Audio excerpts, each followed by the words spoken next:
As we're often told, don't mess with Texas. And by the end of this countdown, you really won't want to. I'm not ashamed to admit that I'm a Christian. But you don't need to be in the pew every Sunday to know that there's something wrong in this country when gays can serve openly in the military, but our kids can't openly celebrate Christmas or pray in school. Welcome to WatchMojo.com, and today we're counting down our picks for the top 10 Texas embarrassments. I know. So, and these guys should be carrying guns on campus? The guys who lose it because you carried a dildo around? For this list, we've looked at the worst stories and scandals to have come out of Texas. There are a lot to choose from. They raised their hands and said, I don't accept science. I want to promote ignorance.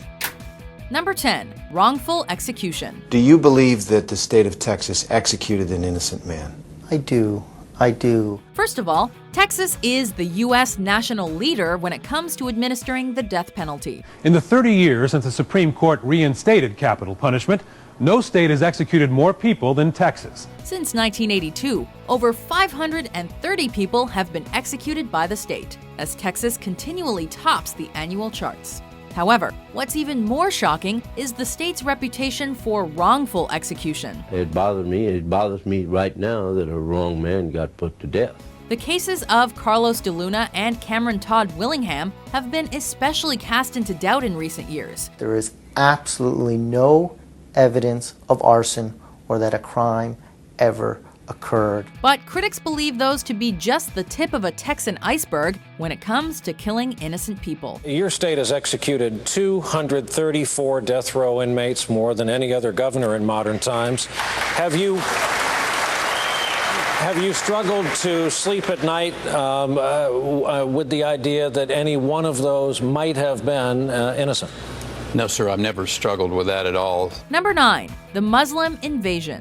This is not a moneymaker for the city of Farmersville. So regardless of whether you like Muslims or not, it doesn't conform. Racial tolerance isn't something anyone would immediately associate with Texas, but that stereotype reached ridiculous heights in 2015 after residents of the Texan town Farmersville believed they were on the edge of a Muslim invasion. I believe I'm a watchman on the wall, Ezekiel 33.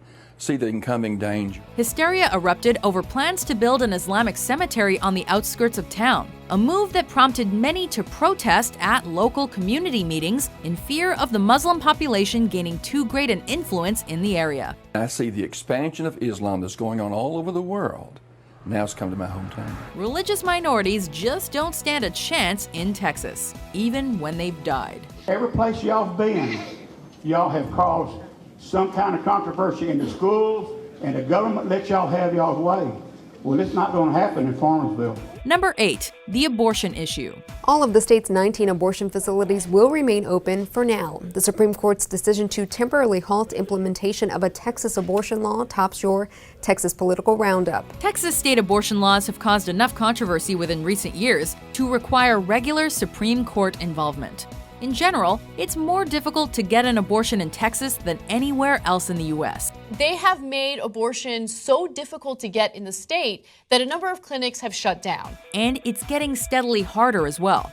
Abortion clinics have been systematically shut down by authorities, especially since heavy restrictions were passed by the Texas legislature in 2013. So in some cases, women had to wait nearly a month to be seen. In others, clinics had to turn women away since they had no available appointment slots open. As of October 2015, abortion opponents are still trying to push through a ruling that could result in there being less than 10 clinics open across the entire state. When we're dealing with a decision that's going to impact multiple lives, the minor, obviously the unborn, the physician that's asked to perform the bypass, and the judiciary that's going to grant that bypass, I don't know that the standard can really be too high. Number 7, campaign for creationism. God made us in his image, and so to say that man is an animal and God created man in his own image, so does one come back and say, are you saying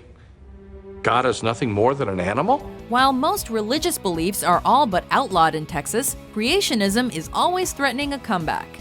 In 2013, all 4 of the state's Republican candidates for lieutenant governor were of the opinion that creationism should be reinstated as an educational necessity. So all 4 of them said we ought to put creationism in science class. A school of thought that asks its believers to dispel the theory of evolution as some sort of myth. It understands the book of Genesis on a literal level. People see dinosaurs and people together, which is very different to the idea of the evolutionists who say dinosaurs died out 70 million years ago or so, and so they didn't live with humans. And it's long been deemed unconstitutional by the Supreme Court. Good job, Texas. You're over 27 years behind everybody else. When textbook publishers write a textbook for Texas, they sell it all over the country. So if Texas compromises its science textbooks, that will compromise science textbooks everywhere else. Number 6, Rick Perry's hunting ranch. I don't know how to tell the story without saying the name. Bullshit, you say the N-word. N-word head ranch? Something like that. Of course, one of the main men behind recently questionable Texas law is former Governor Rick Perry. And I will tell you, it's 3 agencies of government when I get there that are gone. Commerce, education, and the, what's the third one there? Let's see. But Perry was himself the subject of shameful headlines in 2011 after the Washington Post ran with a story surrounding the Perry family hunting camp. Perry's family ranch, where the presidential hopeful is hunted with his family and friends, and to which he has invited lawmakers, has a name. And that name is N***head. Leased by the Perrys since 1983, the ranch had once had a racially offensive name, which had been proudly emblazoned across a rock face. Upon which was painted a derogatory epithet for an African-American. I'm sorry, I nodded off while you were saying Get out! The Perrys claim that the rock was painted over immediately upon their arrival at the camp, but other witnesses claim differently. It was there for decades. And the Washington Post talked to over 24 people who had seen it. Number 5, ridiculous Texas laws. We've already covered abortion, education, and the death penalty. But Texas's ludicrous lawmaking extends further still. In Texas, you can only hold office if you officially acknowledge a supreme being. Faith made America strong. It can make her strong again. Prior to 2008, one was able to own 5 sex toys, but it was illegal to own 6. The way that they've been protesting this new law is they show up to the campuses carrying massive multicolored dildos. And in probably the state's most outdated stance, Texas is still resisting same-sex marriage laws, despite it being made legal in 2015 by the U.S. Supreme Court. But other clerks' offices across the state were not ready. This map shows those offices in Central Texas which have not issued any licenses to gay or lesbian couples. Number 4, Jade Helm 15. Don't you like you addressing it legitimizes those fringe views? No, what we're playing a pivotal role of government, and that is to provide information to people who have questions. In terms of Texas sensationalism, there's nothing bigger, better, or more brilliantly dumb than the Jade Helm saga. Jade Helm 15 was a large-scale military training operation conducted in part in Texas.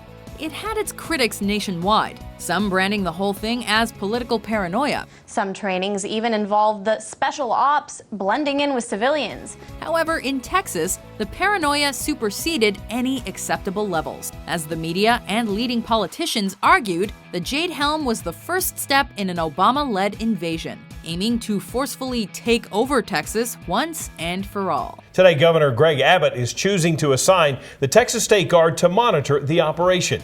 Number 3, the Waco Siege. It appears tonight that David Koresh, who believed that he was the Son of God, perished today in a setting that closely resembled hell. And apparently he took more than 85 of his followers with him. Everything about our next entry is an embarrassment.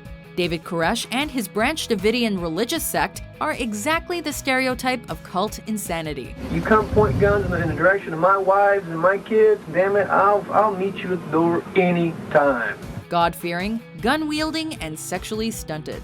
The feds believe Koresh was illegally converting semi-automatic AR-15s like this one into the fully automatic machine guns soldiers use. It's no wonder they found themselves under investigation. However, that investigation was hardly carried out especially effectively. On February 28, 1993, a none-too-secret raid took place on a Branch Davidian compound just outside of Waco, Texas. A gunfight followed, then a 51-day standoff, culminating in a massive fire. Each side blames the other for firing first. In all, over 80 people died, and America as a nation shook its head. We made the best judgment we could based on what we thought was non-lethal force. Number 2, secession. The fact of the matter is that there cannot be a union between those who esteem the principles of Karl Marx over the principles of Thomas Jefferson. Ever since the American Civil War, Texas has fashioned itself separately from the rest of the U.S. And since the 1990s, efforts geared towards secession have picked up pace. As I speak and deliver this message to you, the United States in and of itself is dissolving. This is the dissolution of an empire, much like what we saw with the collapse of the USSR and the Soviet Union. In the 90s, the Republic of Texas organization claimed its state was being held captive by the United States. A number of people got together and said, you know what, if the land is still ours, and if there's a perpetual treaty that says we are a nation, let's just be a nation. The Texas nationalist movement carried the fight into the 21st century. And after the 2012 election, an online petition in favor of secession garnered 125,000 signatures. Ideally, what we would like to see is the legislature put it to a non-binding referendum so that the people of Texas could express their will on this issue. Before we unveil our number 1 pick, here are some honorable mentions. But I made a clock. It was really easy. I wanted to show her something small at first, but they took a wrong point of it and they thought it was a bomb, so I got arrested for a hoax bomb. Well, history proved to be a little inconvenient, so they left out things such as the Jim Crow laws, which I thought was fairly significant in this country. There's no mention of the Ku Klux Klan at all, and the Civil War has been rewritten a little bit. The town may be the last to issue marriage licenses to same-sex couples. It's one man and one woman. That is how marriage should be. Number 1, John F. Kennedy's assassination. Easily the biggest black mark on recent Texan history, the JFK assassination was one of the major events of the 20th century. And it all happened in Dealey Plaza, Dallas. John F. Kennedy had been traveling in a presidential motorcade through the city when he was fatally wounded. We just have a report from our correspondent Dan Rather in Dallas that he has confirmed that President Kennedy is dead. Massive conspiracy theories concerning governmental cover-ups have since emerged, but for Texas, part in the proceedings will never change. Texas will always be the state within which someone shot the president. As far as American reputations go, it doesn't get much worse than that. Do you agree with our list? Oops. Which Texan embarrassment did we overlook? For more shameful top 10s published every day, be sure to subscribe to WatchMojo.com. You know, Texas has a long tradition of supporting our troops, and I don't think this will be any different.